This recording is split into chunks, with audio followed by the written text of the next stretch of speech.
relacionadas ao Evangelho e a Jesus foi a própria ideia de que, erigindo sobre o absolutamente coisa alguma, aquela construção duraria para sempre. Porque Jesus não construiu nada. Nada. Não teve avidez por deixar uma única rocha com seu nome esculpido.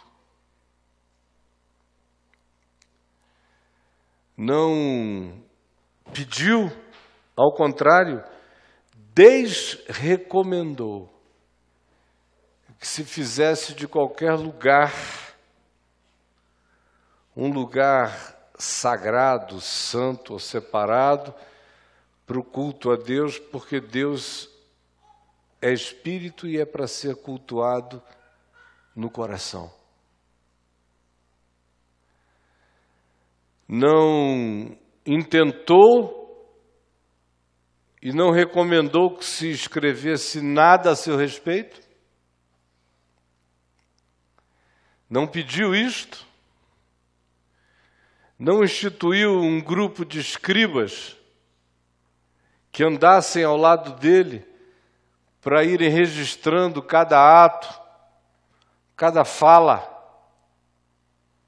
cada respiração, cada interação dele com as pessoas.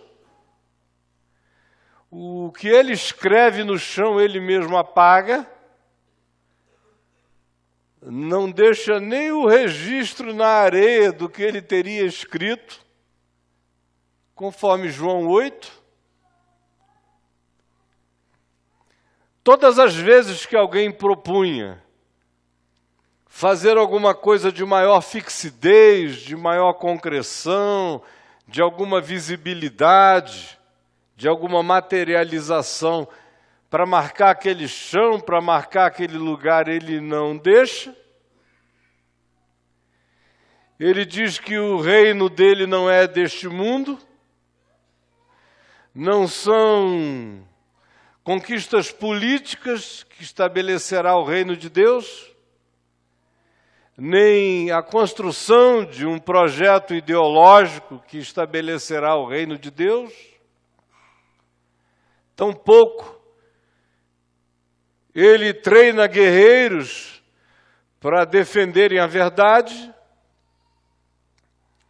As armas que ele propõe são todas absolutamente patéticas, são armas de utopia.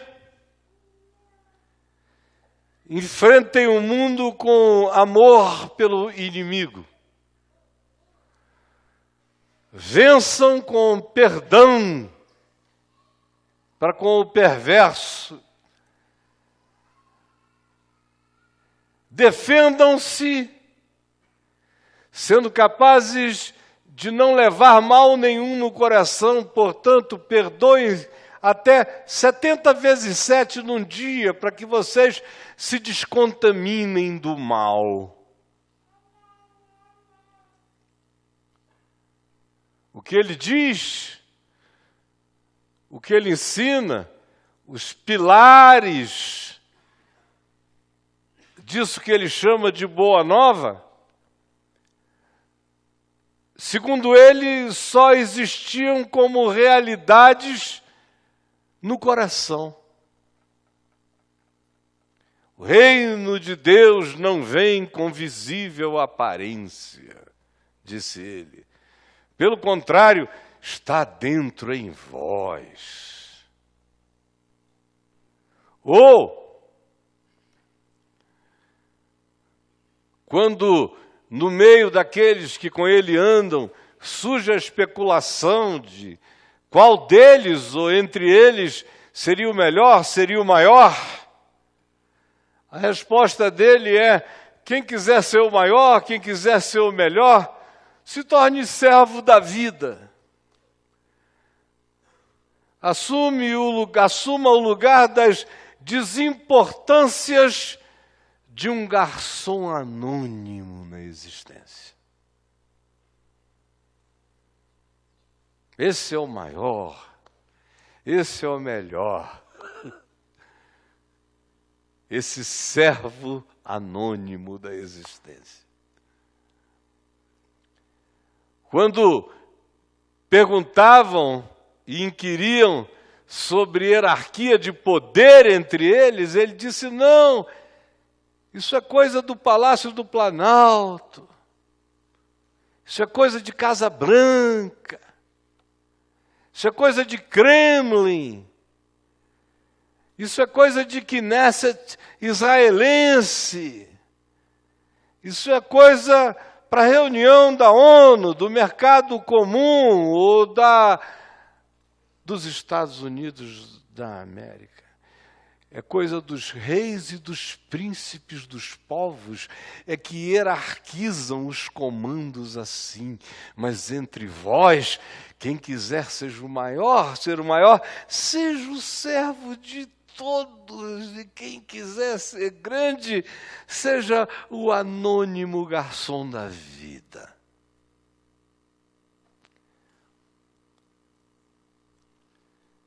Ele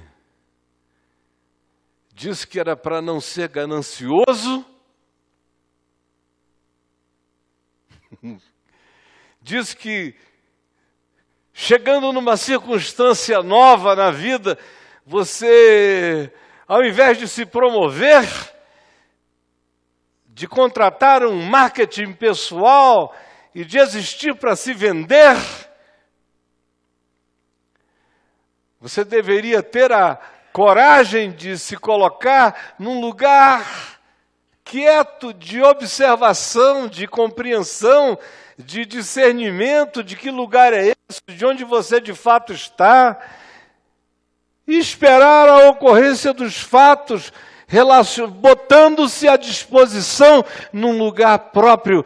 Ou seja, ao chegares num lugar de solenidade, de culto às relevâncias, não te coloques no primeiro lugar, mas escolhe o último, para que a posteriori tu sejas verificado e tu sejas chamado de acordo com o significado da tua relevância.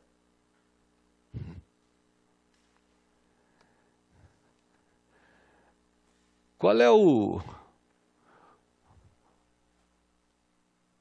programa de governo que apresentaria isso num horário eleitoral? Não iria ter um eleitor. Ia ser igual ao Partido das Mulheres, que só tem homem. Não é? Não criaram aqui o Partido das Mulheres? Não tem uma mulher no Partido das Mulheres, só tem homem.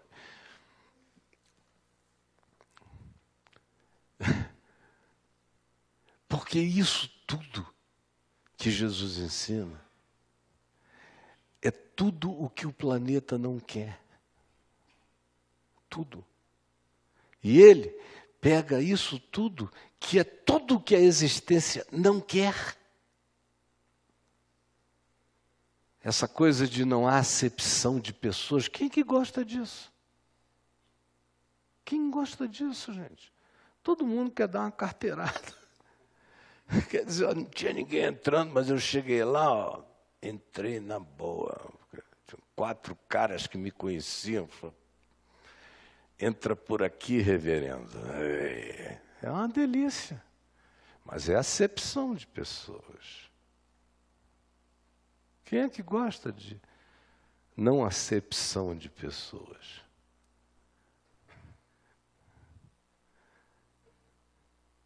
É o Evangelho que propõe isso. E Jesus pega essa coisa impossível de ser gostada, honestamente gostada pelos humanos, a oferece e não apresenta nenhum tipo de controle para controlar essa coisa. Deixa isso solto. No anti-marketing da existência. Sem um texto, sem um guia, sem um livro, sem uma hierarquia, sem uma capital, sem uma sede, sem memoriais, sem colunas, sem memórias, sem lembranças.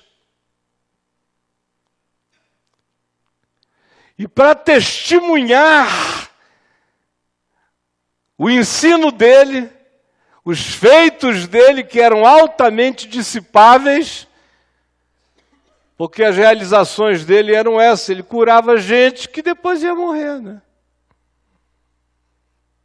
Se ele curasse um leproso e o leproso estivesse lá até hoje, dizendo, eu aqui, ó, faz 2000 anos, ele me curou e me cristalizou, olha eu. Lázaro, para a gente visitar em Jerusalém, em Betânia, Lázaro, é por aqui, irmãos, é por aqui. Não, os caras morriam. Não tinha durabilidade.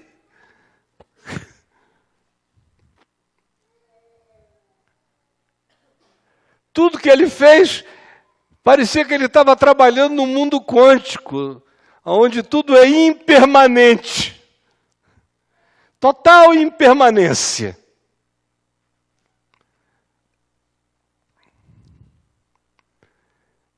E para testemunhar, como eu dizia, essas ocorrências, esses feitos, essas palavras, ele ainda escolhe um tipo de gente completamente não recomendável. É apostar demais na sorte. Nem o Temer aposta tanto na sorte. Não, porque os políticos brasileiros, isso aqui é um cassino, tinha que legalizar logo, porque já está legalizado. Política no Brasil é loteria, porque todo mundo está ferrado, eles não sabem quem vai ser apanhado primeiro. Mas apostam e vão, eles ficam. Tudo foi eu. Tudo foi eu. Eu sou assim. Meu Deus, é um negócio impressionante. Se você, a bala passa para onde? Não foi nessa. Mas o que Jesus fez é de um risco infinitamente maior. Testemunha. Ele não pediu 74 testemunhas para ele testemunhar por ele. A primeira testemunha. Chama a primeira testemunha desse réu da ressurreição. Quem vem? Uma mulher de quem ele tinha expulso 7 demônios. É uma péssima testemunha. Não ia passar, não seria indicada por nenhuma junta psicanalítica. Logo essa, não. Quem é que vai testemunhar para defender o senhor? É uma moça que esteve internada. Hoje em dia, com fita, gravação, fotografia, não sei o que, ainda tem gente que duvida. Imagina Maria Madalena testemunhando que Jesus ressuscitou dos mortos. É brincadeira. Pedro culpado. Péssima testemunha. O cara está cheio de culpa, ele vê o que ele quiser para se redimir. Não ia passar em nenhuma análise psicológica básica. Todos aqueles discípulos que testemunharam, todo mundo angustiado, culpado, aflito, se sentindo os piores dos homens. Qualquer fumaça eles iriam chamar de, ai meu Deus, que aparecesse diante deles. Mas olha o povo que Jesus escolhe.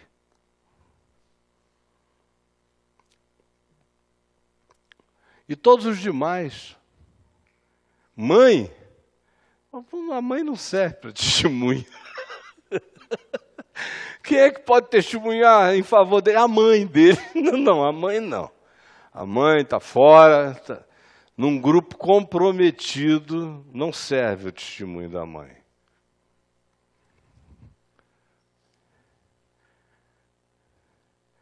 Mas ele chega e ele só faz isso. Vive, morre, e o pessoal dizendo, é o fim. Não, eu vou ressuscitar no terceiro dia. Ressuscita, legal. Aí aparece para um monte de gente que não significa nada. Gente igualzinha ao que ele disse que os discípulos dele deveriam ser. Garçons anônimos da existência. E aí, ele disse, pronto, agora é com vocês. Vão por todo mundo e contem essa boa nova a toda criatura. E quem quer que creia nesse ensino, nas coisas que eu ensinei e validei como verdade, ressuscitando de entre os mortos, contem a todos. E era gente levando isso para a gente, era só isso. Se você fosse revistar um cara desse, não tinha o que encontrar nele. Pedro podia passar em qualquer detector, porque ele não levava nada, é só isso. Onde é que está a prova? Dentro de mim. Eles começaram a provar que aquilo tinha sido verdade, sendo decapitados. Nega! Nega!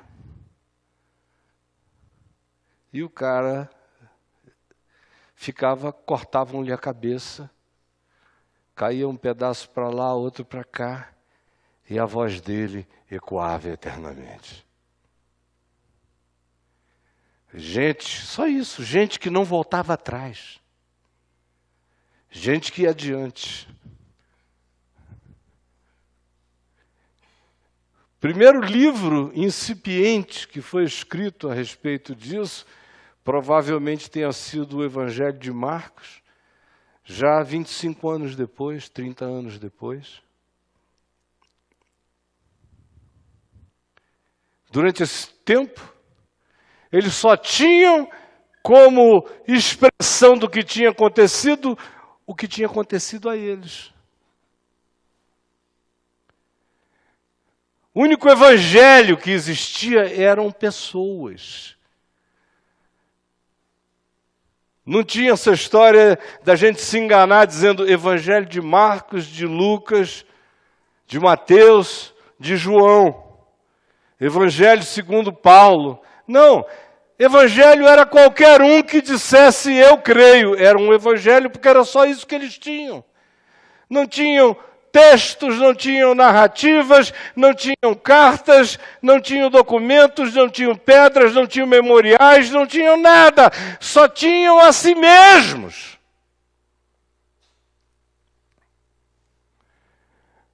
É o que Paulo diz, escrevendo aqui em 2 aos Coríntios, segunda epístola aos Coríntios, no capítulo 3, no verso 2, quando ele diz, vós sois a nossa carta.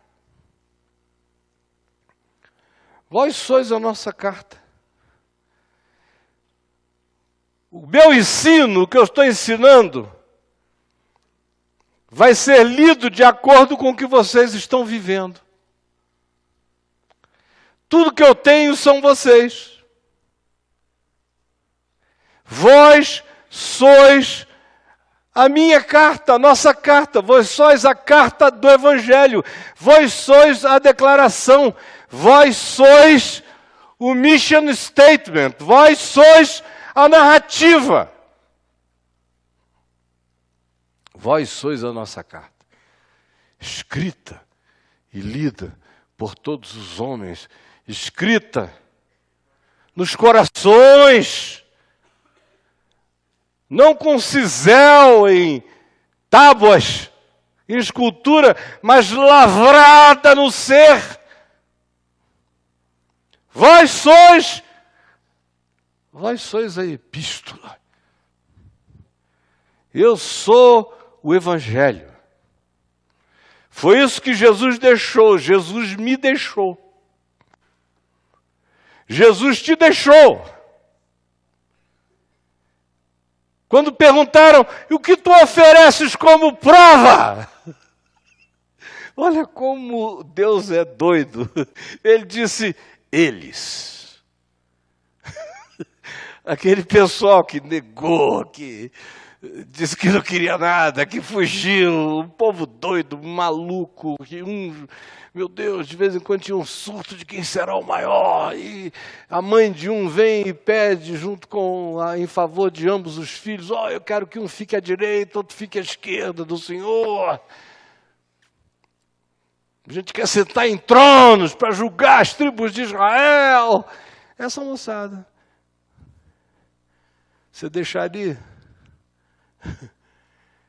Você entregaria seu negócio a Pedro? A Tiago, a João?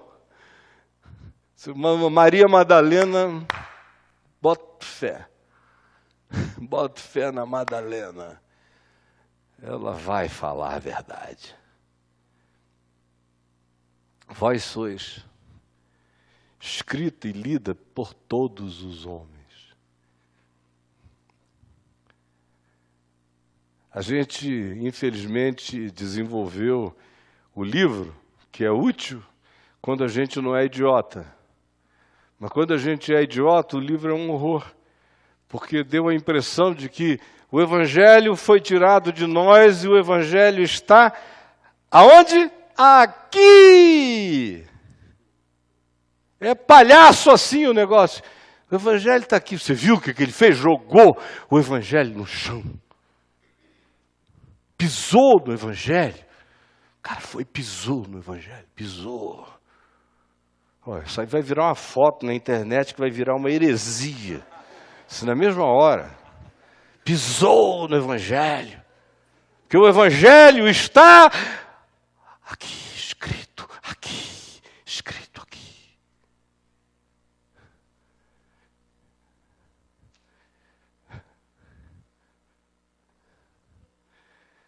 Se os apóstolos soubessem que a gente ia tratar o texto dos evangelhos do jeito que a gente trata, como pretexto para que nós deixemos de ser cartas vivas e digamos, graças a Deus existem os 4 evangelhos e as cartas dos apóstolos. Está tudo bem guardado aqui e pronto. Aleluia! Vamos imprimir Bíblia. Porque agora, o que a gente tem que fazer é o povo ler o Evangelho. E enquanto isto, nós deixamos de ser Evangelho. Nós não somos mais as cartas. O Evangelho não sou mais eu. O Evangelho está ali, é dos Gideões. É para botar em hotel, hospital. É para pregar em microfone ou em televisão. É para gritar. O Evangelho é um texto. O Evangelho virou uma história. Mas não tem mais nada a ver contigo. Você não é a carta. Não está escrito em ti, no teu coração. Não tem mais nada a ver com Jesus. Já tem a ver com outra coisa, com uma produção do cristianismo. Já não é mais evangelho, porque evangelho sou eu. Se o evangelho me boa novizou. Evangelho sou eu. Se de trevas ele me converteu à luz. Evangelho sou eu. Se de mesquinho eu fui dilatado para a generosidade, para a misericórdia e para a compaixão. Evangelho sou eu. Se antes existia de antipatia, e agora vivo de graça em graça, de perdão em perdão, alargando as dimensões do meu ser. Evangelho sou eu. Se caindo, me puser em pé na misericórdia de Deus, sabendo que eu sou mentiroso, mas Ele é verdadeiro, que comigo está o tropeçar, nele está a misericórdia de me erguer. Evangelho sou eu. Por que você está aqui hoje à noite? Vamos ser honestos, mas de verdade, parar com a palhaçada. Porque eu sou um evangelho, foi por isso que você veio aqui me ouvir. Por isso tem milhares ali ouvindo. Por quê? Se não estamos vendendo água, nem óleo, nem fazendo barganha alguma, por que que tantos milhares estão vendo? Porque existe um evangelho, esse evangelho tem que se encarnar.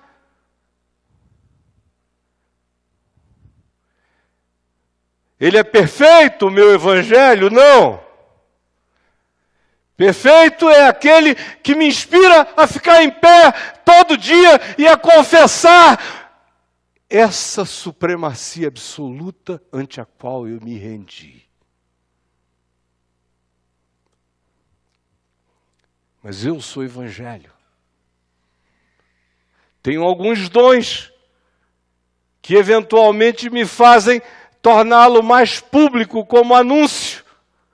Mas o anúncio não é o evangelho. O meu anúncio só tem algum significado se a minha vida refletir evangelho.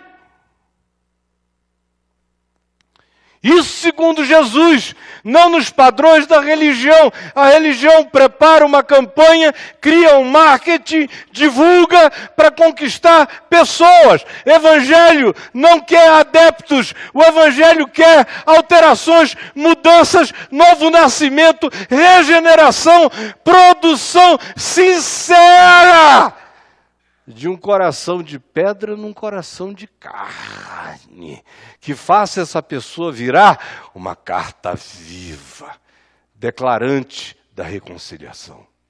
Quem olha para ela diz, perdão existe. Eu sei que perdão existe. Fulano me provou que perdão existe. Ele perdoa. Ninguém pode dizer. Pode, agora você vai ter que dizer que você não quer, que você não gosta, que você odeia, mas perdão existe. Misericórdia existe. Eu tenho visto. Humanidade existe. Eu tenho visto. Esperança que não desiste, existe. Eu tenho visto. Pecado confessado que se transforma em alteração transformadora, em superabundante graça. Isso é verdade, porque eu tenho visto.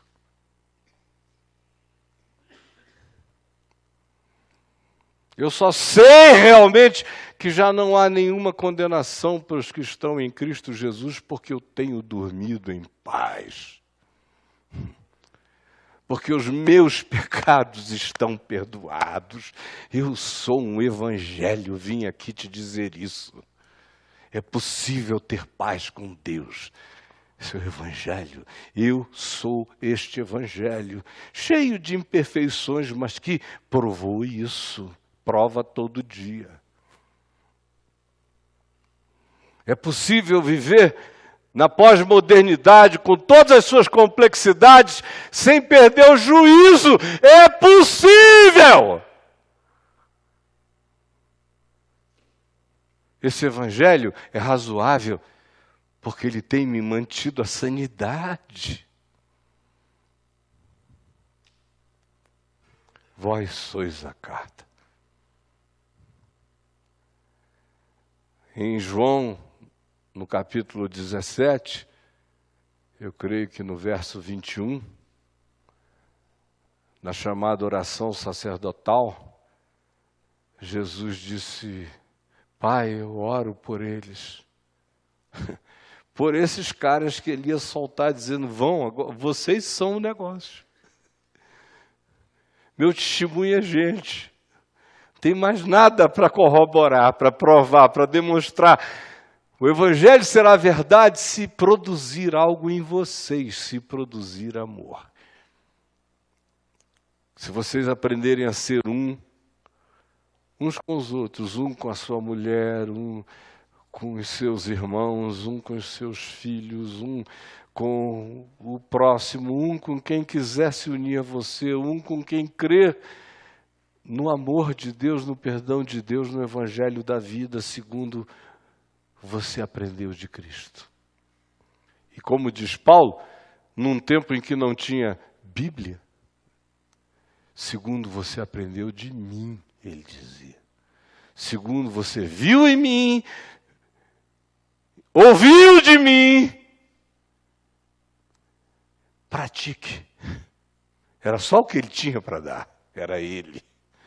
Evangelho sou eu aqui. Não dá para eu dizer: olha, Timóteo, lê muito, sabe? A primeira epístola de Paulo a Timóteo, tá, Timóteo? Paulo falando a Timóteo: ó, tem uma carta aí, legal para ler. 1 Timóteo, depois lê 2 Timóteo. Depois lê o Evangelho de carreirinha com o meu irmão Caio Fábio, assim, de carreirinha. Não tinha nada disso, não. Hoje eu estou aqui na frescura, porque a única coisa que ele tinha era ele. Era ele. O que você viu em mim, ouviu de mim, pratica.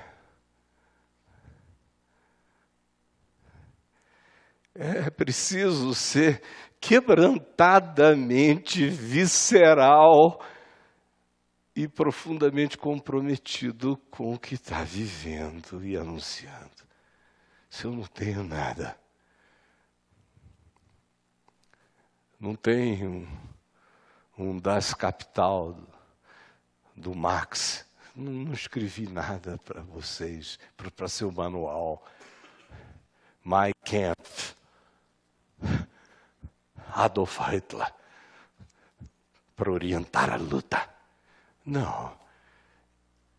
Minha maior prova de que eu passei por aqui é você. E se você não for essa prova, nada mais provará que eu passei por aqui.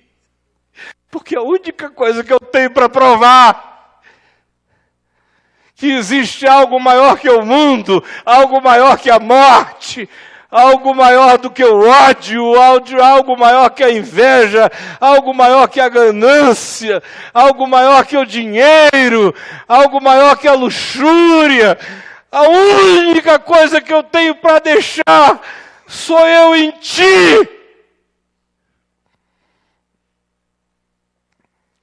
E tu em mim. Sendo capaz de amar, perdoar, identificar a verdade, a justiça, crer na vida eterna, crer no amor que acolhe.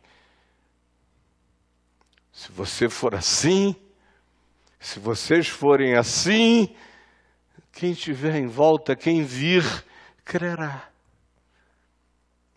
Se vocês não forem assim, não adianta o que vocês digam, nem o que vocês construam, não será. Porque o Evangelho só é se eu me tornar. Se eu não me tornar, ele não é. Bom para você carregar num livro ou no seu notebook, ou no seu smartphone, várias versões. Só não tem a tua. A tua versão. Os caras me perguntam, Caio, qual é a melhor versão? A única, né, cara? A que você vive. Se você viver alguma, você é versão de quê? Jesus na linguagem dos palavrões. Jesus na linguagem da putaria.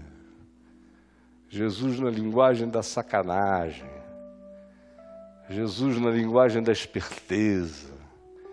Jesus na linguagem da ideologia política. Jesus na linguagem da teologia da prosperidade. Qual é a tua versão, a versão da tua vida? Eu não preciso saber o que você crê sobre Jesus, basta eu saber quais são as tuas escolhas na vida, eu fico sabendo qual é a tua fé. Diz-me quais são as tuas escolhas e eu direi qual é o teu evangelho. E te direi que provavelmente ele não seja segundo Jesus. Quase com certeza ele é segundo qualquer outro cara.